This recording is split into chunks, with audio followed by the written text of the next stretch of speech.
Pourquoi je ne suis plus végane ? Alors contrairement à ce que ça peut paraître, je ne vais pas vous faire un podcast pour vous expliquer pourquoi je ne suis plus végane, moi, parce que je suis toujours végétalienne à 99%, mais je vais commenter un post d'une influenceuse que je connaissais pas, qui s'appelle Oranka et qui a publié un post le 8 décembre qui s'intitule du coup Pourquoi je ne suis plus végane, et elle a raconté son témoignage sur de nombreux slides, à peu près 10 slides que je vais vous lire et que je vais commenter. Donc déjà ce que j'ai envie de vous dire, c'est que en fait pour moi c'est très très intéressant de lire ce genre de témoignage, puisque une de mes casquettes de thérapeute, c'est d'être coach en alimentation végétale, d'aider les personnes qui le souhaitent à manger le moins de produits animaux possible, en respectant leur santé, en respectant leur faim, en respectant leurs besoins, pour ne pas tomber dans ce genre de situation que je vais pouvoir vous lire. Peut-être que vous la connaissez, cette influenceuse. Moi je la connaissais pas du tout, ça a l'air très cool ce qu'elle partage. Et du coup elle a fait un long post, donc c'est pas la première fois que je tombe sur ce genre de post, sur ce genre de podcast aussi, et je trouve ça toujours très très intéressant d'aller écouter en fait ces témoignages en tant que thérapeute qui souhaite aider justement ce genre de personnes, et qui souhaite éviter que de plus en plus de personnes se retrouvent dans ce genre de situation et fassent marche arrière définitivement, puisque finalement l'alimentation végétale est adaptée à tous. Il y a vraiment de très très très rares cas de maladies très rares qui sont un frein au végétalisme à 100%, mais 99% de la population peut avoir une alimentation végétale, ou en tout cas avoir une alimentation basée sur les végétaux à plus de 90%. Et on le rappelle que c'est souhaitable que beaucoup de personnes sur Terre limitent fortement et adoptent une alimentation plutôt végétale pour l'avenir de l'humanité, tout simplement, en termes de production de ressources, de nourriture pour nous, puisque c'est la production de viande qui prend le plus de terre sur Terre, et le plus de ressources dans l'alimentation en fait.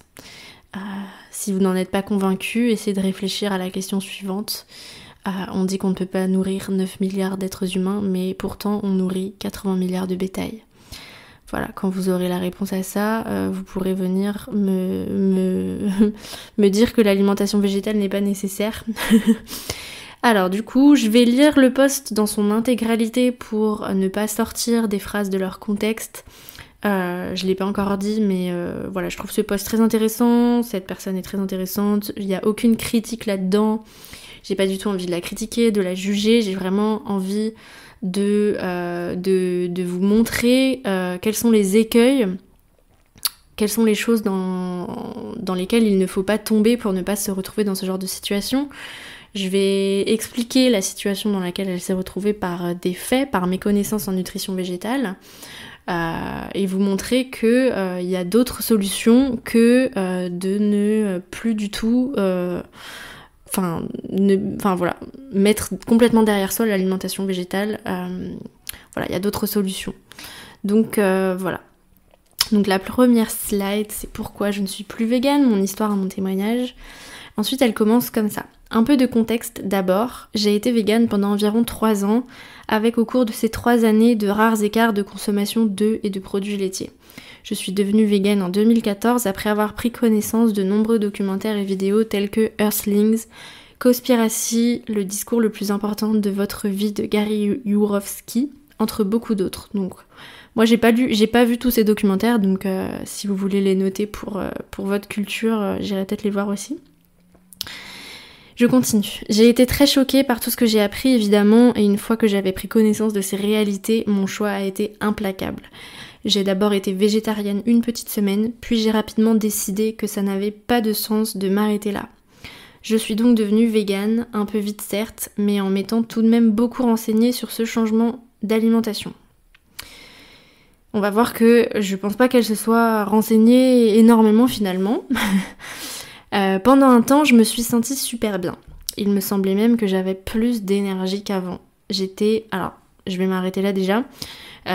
Effectivement, il y a ce truc qui peut être trompeur de se sentir beaucoup mieux en devenant végane tout de suite. Tout simplement parce que quand on décide de devenir végétalien, végétalienne, on arrête de manger McDo, on mange un petit peu plus de légumes, on mange moins de viande ultra transformée. Ça va un petit peu avec aussi une prise de conscience sur le monde. Peut-être qu'on fait un petit peu plus de développement personnel, peut-être qu'on a un petit peu plus de conscience sociale. Peut-être que du coup on s'intéresse à faire du fait maison puisqu'on peut pas manger tout le temps au resto.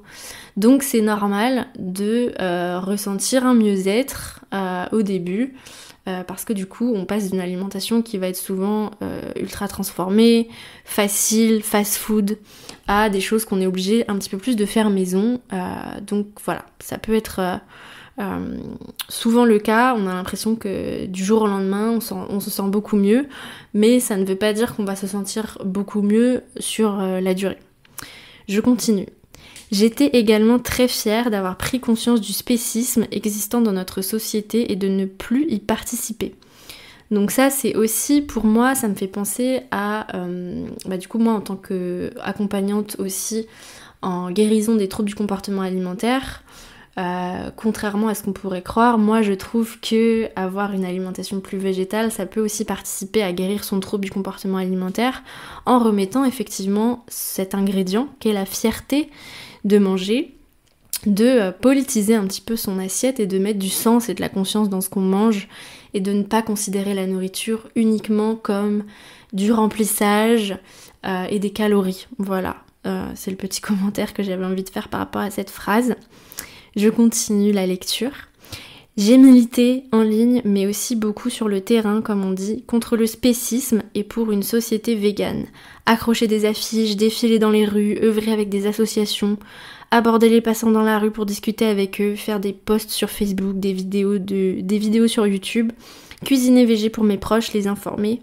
3 petits points. Et là, elle met en gras, c'est très intéressant. J'étais absolument convaincue que tout le monde devait devenir vegan. Que ce soit pour des bienfaits éthiques, écologiques ou sur la santé de ce mode d'alimentation, de ce mode de vie. Ça c'est très intéressant parce que pour moi, et c'est ce que je dis beaucoup dans les premiers chapitres de mon e-book sur comment avoir une alimentation végétale non restrictive et sans carence, sur cette idée du militantisme, de la non-flexibilité, d'être convaincu à la place des autres. C'est une chose d'être convaincu que c'est bon pour soi, que tout le monde, on parle de tout le monde, tous les peuples du monde, dans tous les pays du monde, devraient être véganes. Ça relève je pense d'un manque de tolérance, d'un manque de compréhension du monde, d'un manque de flexibilité, d'un manque juste en fait d'humilité, de capacité à se décentrer. Non, tout le monde, on n'a pas besoin d'un monde 100% vegan et je pense que c'est complètement illusoire. Et je pense que cultiver cette croyance-là, dans ces cas-là, en fait, tous les peuples qui vivent de l'élevage, qui sont en dehors du monde occidental, leur dire qu'ils devraient être véganes, en fait, c'est complètement con, en fait. Je veux dire, par exemple, moi j'ai vécu 4 mois en Mongolie, le végétarisme, là-bas, ça n'a pas de sens, en fait. Leur sol est infertile, et leur bétail, c'est le bétail le plus heureux du monde, en fait, et ça fait pas de sens, en fait, de leur parler de véganisme. D'ailleurs, ils comprennent pas pourquoi on est vegan, mais quand on leur explique comment on traite les animaux, là, ils comprennent. Donc voilà, tout ça pour dire que je trouve que déjà, devenir végane et tomber dans du militantisme, et tomber dans, en fait, devenir un peu une prêtresse du véganisme et vouloir vraiment changer tout le monde Et voilà, être convaincu qu'il n'y a pas d'autre solution, on met déjà un peu un pied dans la tombe, niveau déjà santé mentale, niveau tolérance envers soi-même et envers les autres. Et je trouve que déjà c'est un premier pas vers la catastrophe. C'est aussi un premier pas vers des troubles du comportement alimentaire, puisque si vous n'avez aucune flexibilité mentale, et bien après quand vous vous sentirez éventuellement, on va le voir dans la suite du post, que vous avez besoin de produits animaux, vous allez vous en empêcher parce que vous serez inflexible. Et je trouve que du coup c'est aller droit dans le mur. Je continue la lecture. J'allais bien, je n'avais aucune raison de douter de mes choix. Donc déjà, quand on ne doute pas, voilà, c'est de la philosophie niveau terminal. Quand on ne doute pas, c'est qu'il y a un problème. Je continue du coup, autre slide. Au bout d'1 an et demi environ, je suis tombée malade. Et ce que je pensais être une affection passagère a malheureusement évolué en maladie chronique. J'ai été en errance médicale des mois durant, j'ai mis beaucoup de temps à savoir ce qui m'arrivait, et encore aujourd'hui, je n'en suis pas totalement certaine. Après des recherches et une prise de sang qui a confirmé mon hypothèse, j'ai supposé que j'avais développé une forme de maladie chronique causée par le virus d'Epstein-Barr, qui a considérablement détraqué mon corps et atteint mon système immunitaire. Donc l'EBV, l'Epstein-Barr virus, est le virus qui donne la mononucléose, une maladie dont on se remet généralement en quelques semaines ou mois. Chez moi, ça a duré 3 ans. J'ai d'ailleurs fait une rechute après mon vaccin Covid en 2021, ainsi qu'une autre rechute plus récemment en 2022, après une période de surmenage. Voilà, donc là on commence un petit peu à rentrer dans le vif du sujet, donc je continue, je commenterai plus tard. Durant cette période et à chaque rechute, j'ai subi de nombreux symptômes quotidiens. Tremblements, vertiges, palpitations, asthénie, troubles digestifs, difficultés à m'alimenter, brouillard cérébral, système immunitaire KO, j'attrapais tout ce qui traînait. Et évidemment, d'importants soucis de santé mentale dus à l'angoisse générée par cette condition physique, qui à chaque fois a brusquement changé du jour au lendemain. Cette sensation de perdre le contrôle de son corps est terrible, je ne la souhaite à personne. Toute cette expérience m'a traumatisée et j'en garde un SSPT, syndrome de stress post-traumatique ou PTSD pour les anglophones, car j'ai vraiment cru que je n'allais jamais m'en sortir. Je vais commenter encore juste après le prochain paragraphe. À cette époque, j'ai évidemment dû commencer à faire des prises de sang régulières. Ces dernières ont mis en lumière d'importantes carences en vitamine B12 et en fer.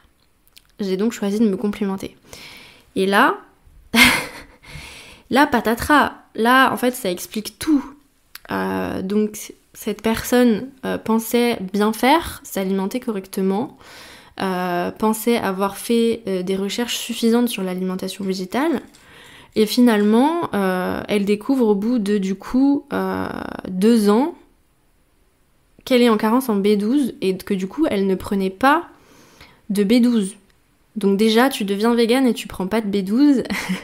C'est un peu comme si je te disais t'es une fille, t'as pas de shampoing. J'avais fait une story comme ça. La B12, je sais plus en quelle langue il faut qu'on le dise, je pense que c'est le premier truc sur lequel on tombe quand on tape sur Google comment devenir végane, il faut prendre de la B12. La B12, c'est la seule vitamine qui n'est vraiment, on peut vraiment pas la trouver dans l'alimentation végétale. C'est une vitamine qui vient de la terre. Et il n'y a que les animaux qui peuvent en avoir en eux parce qu'ils passent leur vie à manger des trucs qui sont pleins de terre. Voilà. Et encore, à cause de l'agriculture intensive, il y a de moins en moins de B12 dans le sol et donc les animaux eux-mêmes en sont supplémentés maintenant. Donc en fait qu'on mange de la viande ou qu'on soit végétalien, on prend des compléments de B12. Voilà. Vous mangez pas de viande, vous prenez un complément de B12, vous mangez beaucoup de viande, vous mangez de la viande, vous avez de la B12, mais cette B12, il y a de plus en plus de chances qu'elle soit pas naturelle en fait. Donc comment on lutte contre ce problème? Si ça vous offusque, on arrête de manger de la viande pour pouvoir améliorer les sols de la terre. Voilà, déjà. Donc, Donc cette personne, malheureusement, elle a contracté du coup une maladie chronique. Donc elle dit qu'elle suppose qu'elle a eu le virus d'Epstein-Barr, mais apparemment ça n'a pas été diagnostiqué, donc c'est peut-être le cas, c'est peut-être pas le cas. Les symptômes qu'elle évoque, les tremblements, les vertiges, donc effectivement ça c'est des symptômes classiques de carence en B12 et de carence en fer. Les palpitations, l'asthénie, évidemment, l'asthénie c'est le fait d'être en anémie en fait tout simplement. Les troubles digestifs, forcément aussi. Difficulté à m'alimenter, brouillard cérébral, système immunitaire KO. En fait tout ça c'est des choses qu'on peut aller régler en faisant un accompagnement en naturopathie avec une thérapeute qui est formée en nutrition végétale. Donc c'est mon cas. Hello. J'ai vraiment envie de mettre l'accent ce mois de janvier sur mon accompagnement pour l'alimentation végétale parce que je sais que comme ça a été mon cas il y a quelques années, pas mal peut-être d'entre vous auront cette résolution 2024 de soit devenir végane, soit devenir végétarien, soit de mieux prendre soin de votre santé ou de mieux manger. Donc j'en profite pour vous reparler du fait que j'ai un accompagnement. Je propose des consultations qui sont dédiées à votre alimentation végétale, à votre santé holistique. Si vous avez tout ce type de symptômes, de la fatigue, des troubles digestifs, le fait que vous tombiez malade tout le temps avec un système immunitaire KO, d'autres de ces problèmes, des problèmes de cycle menstruel par exemple, que vous avez des carences peut-être et que vous ne savez pas comment les remonter sans remanger de la viande, eh bien consultez-moi. Je propose des consultations individuelles et je propose une formule un petit peu plus d'accompagnement en plusieurs séances. Vous pouvez aller voir tout ça sur le lien que je vous mets dans la description de cet épisode ou dans mon lien en bio Instagram. Mais faites-vous accompagner. Je comprends que il y a beaucoup d'informations sur internet et que ce soit difficile de s'y retrouver et justement le fait de vous faire accompagner, vous investissez sur la réussite en fait de votre régime alimentaire et de la réussite de votre santé en fait, tout simplement. On est vraiment là pour ça les naturopathes. Et pour rebondir aussi à ce qu'elle disait dans son post sur cette errance médicale, oui, la naturopathie justement est là pour lutter contre cette errance médicale justement. On vient vraiment relayer les médecins qui n'ont pas beaucoup d'heures de formation en nutrition, qui n'ont pas le temps de s'occuper de leurs patients de manière holistique, de vraiment leur poser des questions sur leur système digestif, sur leur santé mentale. Et voilà, c'est pas de leur faute, c'est le système qui est comme ça. Une consultation en naturopathie, c'est 1h30. Donc c'est pas avec 5 minutes chez un médecin qui va pouvoir vous dire exactement tout, qui va pouvoir faire des liens entre tout ce qui se passe dans votre corps, dans votre tête et dans votre assiette. Nous, on le peut en tant que naturopathe. Donc vraiment, je vous conseille de prendre un rendez-vous avec moi ou avec une autre naturopathe qui est formée sur le sujet aussi. Le principal, c'est que vous preniez rendez-vous avec quelqu'un avec laquelle vous vous sentez bien, où vous puissiez lui parler de tout, qui vous ressemble, voilà, en qui vous ayez confiance, tout simplement. Par rapport à la carence en B12, il n'y a pas en fait 36 000 solutions. Il faut que vous preniez des compléments alimentaires. Donc pour la B12, moi je conseille plutôt sous la forme de méthylcobalamine. Il y a aussi l'autre forme qu'on appelle cyanocobalamine, c'est plus à base de cyanure.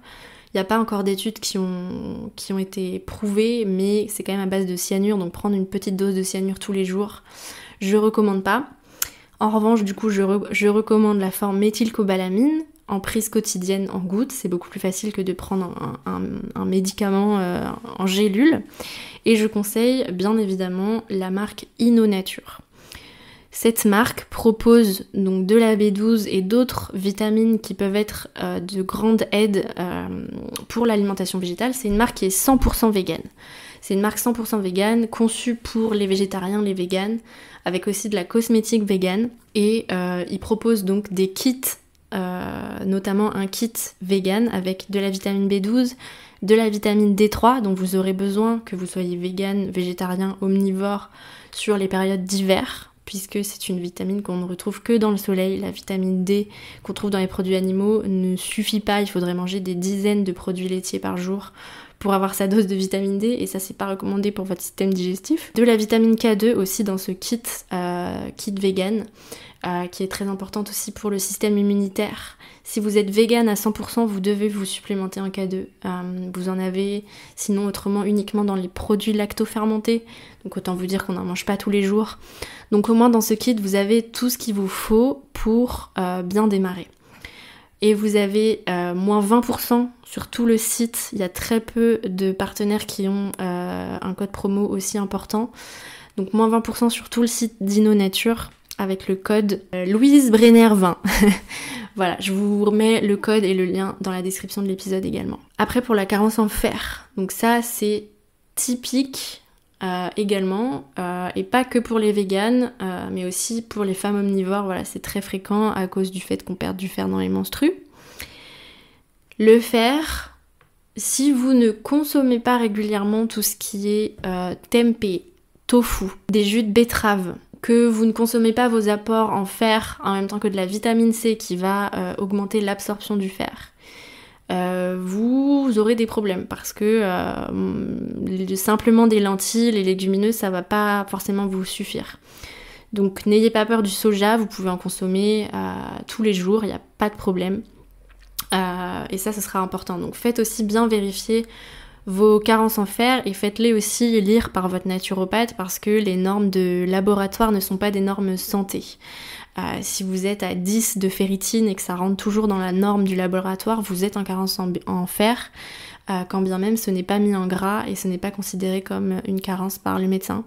Mais pourtant, si la carence en fer, c'est très grave. Et pour revenir à la carence en B12, c'est très lent à se mettre en place, mais une forte carence en B12 qui a duré longtemps, c'est presque irréversible en termes d'impact sur le système nerveux, sur le système immunitaire. Donc vraiment, je blague pas avec ça en fait. Ok, je vais continuer à lire les slides et à commenter. Dans un premier temps, je n'ai pas remis mon alimentation en question. Mon problème de santé et mon régime alimentaire ne me semblaient pas liés. J'ai donc continué à manger vegan. Ça, c'est vraiment, pour moi, ça me rend très triste en fait que toujours aujourd'hui, on ne lie pas problème de santé et alimentation. Votre santé, elle vient de votre assiette, c'est au moins 50% de votre santé ou de vos problèmes de santé, il y a forcément quelque chose à faire au niveau de l'alimentation et ça, on n'en parle jamais et les médecins ne vous demanderont jamais ce que vous mangez si vous avez des problèmes de santé, alors que c'est quand même la base. Et je pense à ça aussi beaucoup pour les problèmes liés aux douleurs de règles, à l'endométriose, etc. Beaucoup de femmes sont en errance médicale, les médecins ne savent pas quoi leur dire, alors que déjà si on revoyait l'assiette, si on revoyait la complémentation, les carences, on pourrait déjà améliorer beaucoup de choses en plus de tout ce qui est pharmacopée, plantes antidouleurs, etc. Donc voilà pour mon commentaire pour ce petit passage-là. Donc je continue. J'ai donc continué à manger vegan, 3 petits points, jusqu'à ce fameux jour où ma belle-mère a cuisiné un plat de viande cuite longuement dans une sorte de sauce ou de bouillon. Je ne saurais pas trop dire pourquoi, mais quelque chose m'a donné envie, instinctivement, de goûter cette sauce. Pourtant, à l'époque, je ne touchais même pas à un couvert qui avait touché de la viande. Aujourd'hui, je ne sais toujours pas expliquer ce qui m'a pris, mais je me souviens encore clairement de la réaction qui s'en est suivie. Mon corps en demandait encore, il aurait pu engloutir un bol entier. Et là, elle a mis en gras, cette envie était profonde, viscérale et d'autant plus surprenante que j'avais de grandes difficultés à m'alimenter à cette période, mon estomac ne digérait plus grand-chose. Donc là, je vais commenter, donc déjà la dernière phrase, mon estomac ne digérait plus grand-chose, c'est probablement parce qu'elle était en manque d'acide chlorhydrique, donc en hypochlorhydrie, ce qui est très fréquent quand on est complètement vegan et qu'on ne consomme pas régulièrement du vinaigre de cidre, des choses un petit peu acides, du jus de céleri aussi par exemple, puisque l'estomac a besoin d'un certain taux d'acide pour pouvoir digérer, acidité qui est souvent apportée par la viande, qui est un produit très acidifiant pour le corps, trop même. Donc voilà, il y a des petites techniques comme ça qui permettent d'éviter de tomber là-dedans. Et là, ce que je trouve très intéressant dans cette slide et dans ce qu'elle va partager du coup pour la suite, c'est que oui, votre corps en fait il sait ce dont il a besoin. Donc si vous êtes végane, végétarienne, que vous êtes en carence sans le savoir et que votre corps vous envoie des envies de viande, c'est parce qu'il sait où trouver les nutriments dont il a besoin et qu'il n'a pas encore pu peut-être comprendre qu'il y avait d'autres options végétales parce que vous ne les avez pas mangées suffisamment finalement. Ou que votre système digestif ne sait pas bien les assimiler, mais c'est pas parce que vous ne pouvez pas les assimiler, c'est que vous avez des troubles digestifs qui peuvent être résolus, mais que pour l'instant c'est pas le cas.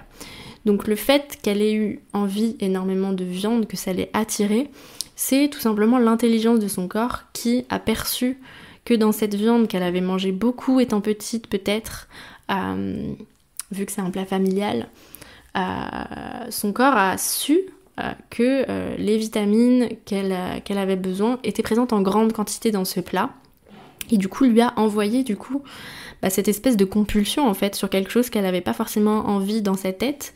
Donc ça veut dire déjà que son corps il fonctionne très bien, qu'elle n'a pas de problème à ce niveau-là, son corps il sait.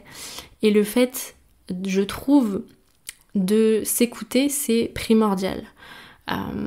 Si vous avez des envies de viande parce que vous avez un problème de santé, je vous conseille de remanger un petit peu de viande de temps en temps en attendant de guérir votre problème de santé et d'essayer d'améliorer votre alimentation. C'est aussi un signe que dans ce produit animal-là que vous avez envie, il y a du coup les nutriments dont vous avez besoin, donc vous pouvez aussi très bien aller voir quels sont les nutriments qui sont présents dans cette viande ou dans ce produit animal-là et essayer de les trouver ailleurs. C'est tout à fait possible, peut-être pas forcément sur le moment, mais vous pouvez y réfléchir pour aller voir, aller faire autrement en fait. C'est totalement possible. Ça peut aussi très bien être, bon là c'est pas son cas elle, mais ça peut être aussi très bien, ça peut vouloir dire que vous avez tout simplement envie de remanger ce genre de plat, ce genre de viande en sauce, le poulet du dimanche, etc. C'est normal que ça vous manque puisque c'est quelque chose qui a fait partie de votre vie. Et heureusement aujourd'hui, on est en 2024 bientôt, on a énormément d'alternatives à la viande, des viandes végétales. Je pense notamment à la marque Heura, H-E-U-R-A, qui est très présente en France, qui propose des viandes végétales de très bonne qualité, où il n'y a pas trop de merde dedans, qui sont très bonnes. Et moi, là je vous le dis en toute vulnérabilité, j'avais très très envie de manger du poulet ces derniers temps, à tel point que je me disais même que peut-être que pour Noël, j'allais m'acheter un poulet rôti tellement j'en avais envie. Et au final, mon mec m'a trouvé du poulet végétal de bonne qualité que j'ai cuisiné exactement comme si c'était le poulet du dimanche de ma mère, c'est-à-dire que je l'ai mis dans un grand plat au four avec des patates, avec des oignons, avec de l'ail, de l'huile d'olive, des herbes, et j'ai fait rôtir tout ça et ça m'a satisfait parce qu'en fait c'était vraiment juste ce goût que j'avais vraiment envie et pas forcément parce que j'avais des carences quoi. Donc voilà. Je continue la lecture. J'étais sous le choc face à ce que je ressentais. Imaginez, j'étais végane depuis des années et fervente militante. Dans mon esprit, il n'était absolument pas question de remanger de la viande un jour. Donc on revient avec ce manque de flexibilité qui est mauvais pour la santé en fait. Au début, je n'ai pas compris, mais ça m'a fait tellement de bien de pouvoir me nourrir de quelque chose sans que mon corps ne le rejette. Donc ça, c'est très intéressant parce que avoir l'impression que son corps rejette l'alimentation, ça peut aussi montrer que effectivement la qualité des produits que vous mangez, la façon dont vous cuisinez, par exemple les légumineuses en fait ça se lave, ça se trempe, sinon c'est indigeste, ça c'est clair. Le fait de manger trop ultra transformé, des choses véganes mais ultra transformées qui sont remplies d'huile de tournesol, etc., forcément votre corps va les rejeter. Si votre système digestif est flingué parce que vous avez des carences, parce que vous mastiquez pas correctement, parce que vous avez des TCA, parce que votre système immunitaire est flingué, parce que vous êtes en carence en vitamine D, c'est normal que vous n'arriviez pas à digérer, mais ce n'est pas de la faute de votre du fait que vous soyez vegan en fait. de reprendre un peu de force, que j'ai commencé à consommer de temps en temps ce type de sauce emplie de nutriments de la viande. C'est ainsi que ma transition a commencé. J'ai d'abord réintégré petit à petit des œufs, puis des produits laitiers. Des mois plus tard, j'ai commencé un peu de poisson. Une fois, puis 2 fois, et très progressivement, j'ai commencé à guérir. Donc on voit quand même que très progressivement, elle a commencé à guérir, alors que finalement, ça a pris des mois. Elle mangeait un œuf de temps en temps, un peu de produits laitiers de temps en temps, un petit peu de poisson au bout de mois entiers. Voilà, elle a mangé de la viande 2 fois en 6 mois et elle guérissait très très progressivement. Donc en fait, c'est pas du tout le fait de remanger des produits animaux qui d'un coup guérissent miraculeusement, quoi. J'ai fini... des années après, ça m'a pris du temps car mon sentiment de culpabilité et mon dégoût étaient grands. J'ai fini par manger un petit morceau de viande, puis un autre, plusieurs mois après, et un autre et un autre. Vous connaissez la suite. Donc effectivement, elle a mis des années à reprendre la viande, et finalement, elle a guéri pendant ce laps de temps, alors que, voilà, moi par exemple, en tant que thérapeute, je traite de la même façon des personnes qui sont véganes à 100%, des personnes végétariennes ou des personnes qui mangent une fois par semaine de la viande, une fois toutes les 2 semaines du poulet. En fait, c'est pareil, parce que c'est pas le fait de manger un produit animal comme ça de manière épisodique qui va changer quoi que ce soit pour votre santé. Donc en fait, pendant tout ce temps, elle était quasiment toujours végétalienne à 90%, et elle recommençait à guérir. Donc finalement, c'est pas, voilà, je me répète, mais c'est pas le fait forcément de remanger des produits animaux qui l'a guéri. En revanche, voilà, là je continue la lecture. Durant toute cette période de transition, mon taux de B12 s'était amélioré, mais mon taux de fer, bien que légèrement meilleur, restait trop bas. Au jour où je vous écris, ma dernière prise de sang date d'il y a quelques semaines. Cela fait 3 ans que je consomme à nouveau de la viande 2 à 3 fois par semaine, et mon taux de fer est enfin correct à nouveau. Victoire. Bah oui, mais c'est pas... Enfin, je veux dire, c'est pas étonnant, mais ça aurait très bien pu le faire avec des produits animaux, avec des produits végétaux. Repasser à une alimentation omnivore a été difficile pour moi sur les plans psychologiques et émotionnels. Donc c'est quand même dommage, quoi, parce que peut-être qu'elle a amélioré sa santé. Au bout de 3 ans, vous vous rendez compte, au bout de 3 ans, elle a réussi à remonter son taux de B12 et de fer. Alors que, voilà, c'est quelque chose que vous pouvez faire quand même en quelques semaines, même en étant végane. Donc c'est quand même dommage. Elle a flingué son estime d'elle-même en repassant à une alimentation omnivore. Elle s'en est voulu, elle a ressenti de la culpabilité. Un problème probablement d'identité, hein, carrément, puisque quand on est végane militante, ça devient vraiment une identité. Et ça aussi, c'est quelque chose que je dénonce en fait, et que j'invite à prendre de la distance sur ce sujet dans mon e-book Veg Forever, le guide des alimentations végétales sans carence ni restriction. Vous avez le lien aussi dans la description de l'épisode. Le fait de militer et de considérer que le véganisme est une identité, c'est aller droit dans le mur. Vous allez flinguer votre santé mentale et votre santé tout court en fait en faisant ça. Votre régime alimentaire n'est jamais votre identité. Ça ne devrait pas l'être. Et vous pouvez très bien manger végétal à 99%, manger un poulet une fois tous les 2 ans à Noël, et ça va pas changer grand chose sur qui vous êtes au fond de votre cœur en fait. Je continue. Repasser à une alimentation omnivore a été difficile pour moi sur les plans psychologiques et émotionnels. Pour autant, j'ai dû écouter mon corps. On se rend compte de l'importance de la santé quand on la perd. Elle est le socle de tout. Ben oui, je suis bien d'accord.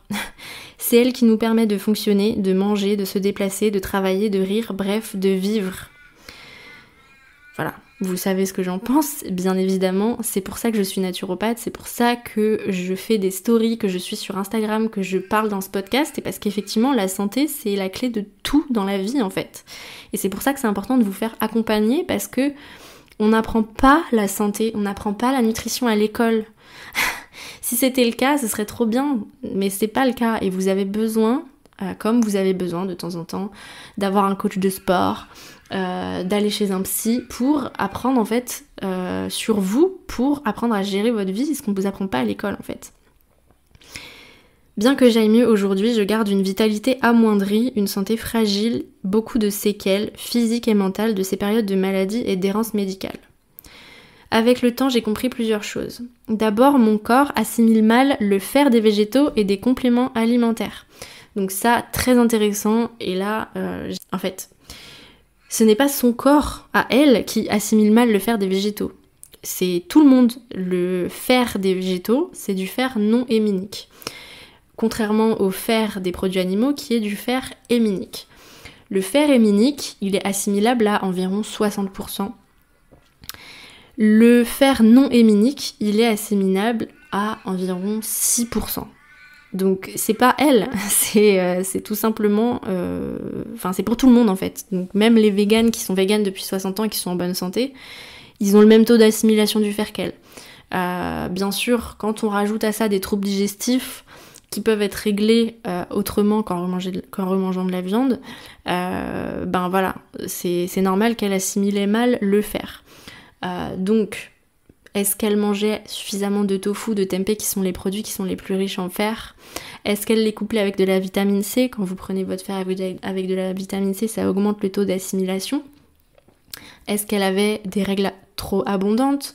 Voilà. Est-ce qu'il y avait aussi le fait que elle soit aussi en carence en B12 qui augmente un petit peu les symptômes d'anémie? Voilà, ça fait un peu effet boule de neige, mais on pouvait aller régler ça autrement et beaucoup plus rapidement qu'en remangeant de la viande progressivement sur 3 ans. Elle dit aussi que du coup, mon corps assimile mal le fer des végétaux et des compléments alimentaires. Donc ça, encore une fois, le fait de mal assimiler les compléments alimentaires, c'est normal.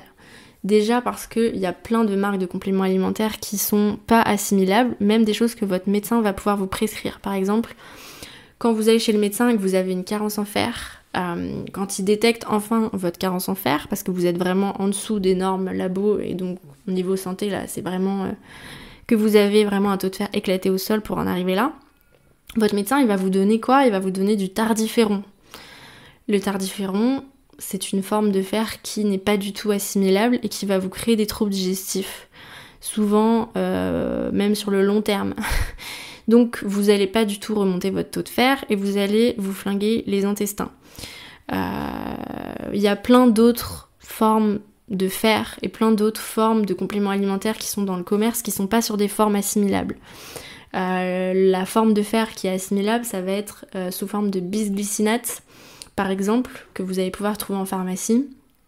Et je recommande encore une fois le fer de InnoNature, qui est très assimilable, qui est couplé avec de la vitamine C, qui ne cause pas de problème digestif, et qui est aussi un très bon fer pour tout simplement prendre du fer quand on a des règles abondantes par exemple, sans forcément avoir une carence en fer, mais pour un petit peu quand on est vegan à 100%, et qu'on a des règles abondantes par exemple, prendre un petit peu de ce fer là de temps en temps pour ne pas risquer de baisser son taux. Voilà.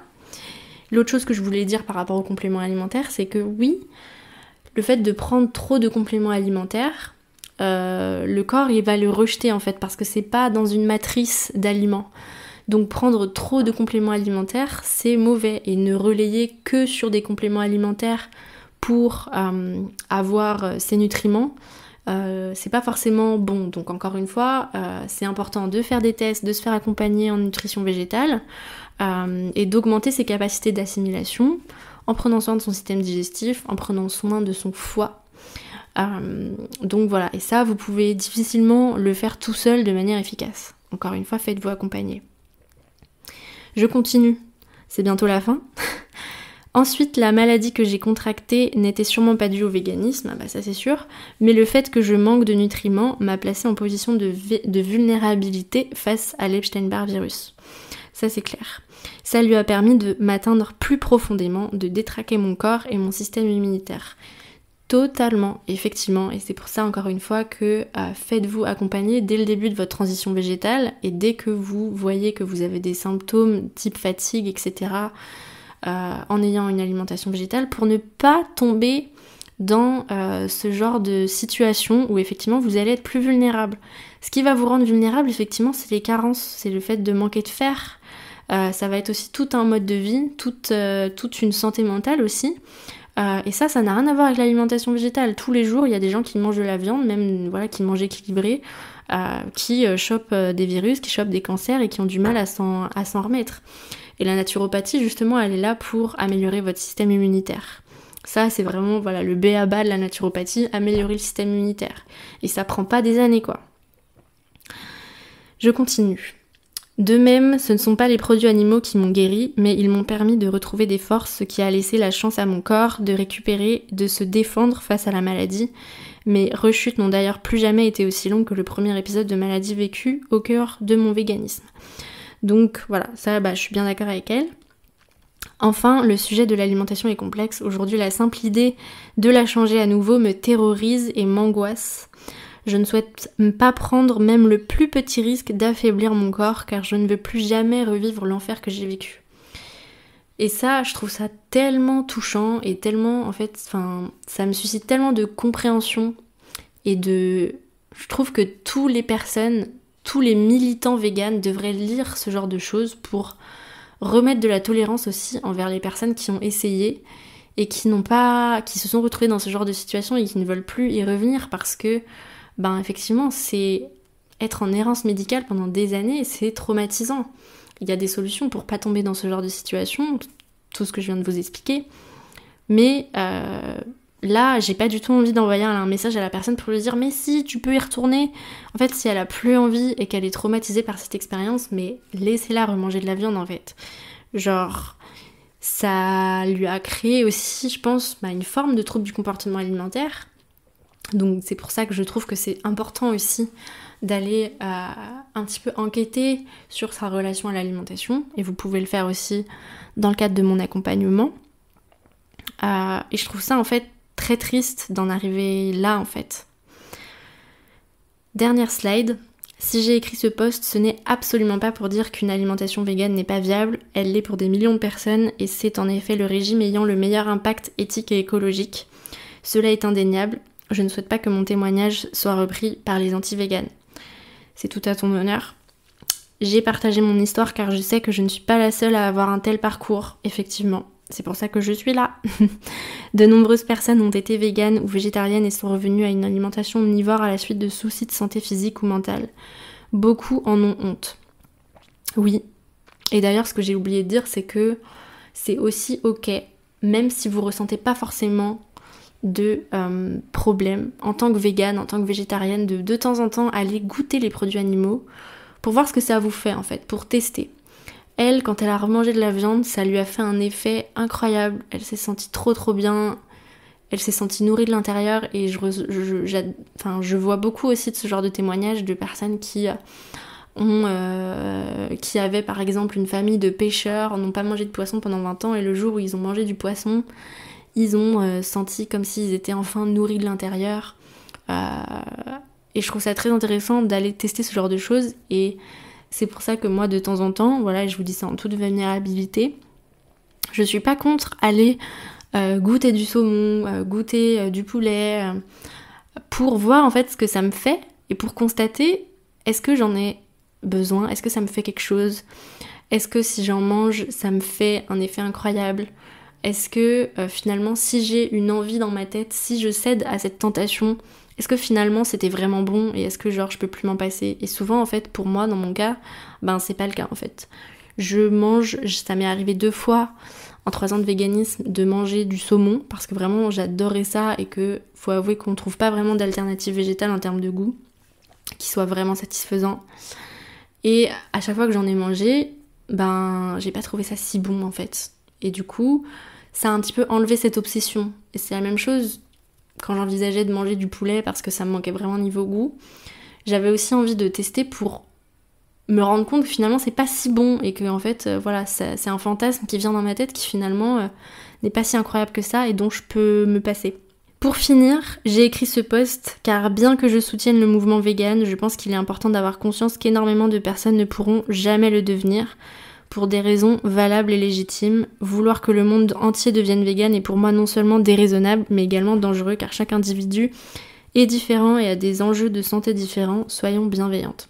Je suis bien d'accord. Elle a fait pas mal de disclaimers aussi dans la caption de son post.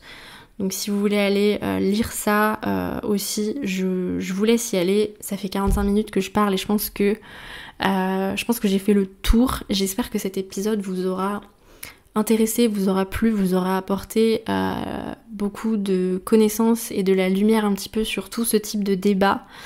Et que vous pourrez à la fois apporter plus de bienveillance envers les autres et envers vous-même, et que vous puissiez aller vers une alimentation végétale en conscience et ne pas tomber justement dans ce genre de problématique. Voilà. Votre santé, c'est votre priorité, plus que devenir vegan en fait, plus que votre éthique. Votre santé, c'est vraiment la base. Donc que vous arriviez à devenir vegan ou pas, votre santé c'est primordial, donc soit vous décidez effectivement de reprendre les produits animaux si c'est votre choix, mais en tout cas sachez que c'est possible de continuer à être végétarien, végétalien, vegan, en résolvant vos problèmes de santé, et je suis spécifiquement formée pour ça, donc voilà. N'hésitez pas à m'envoyer un message pour me raconter un petit peu votre parcours, pour me poser des questions.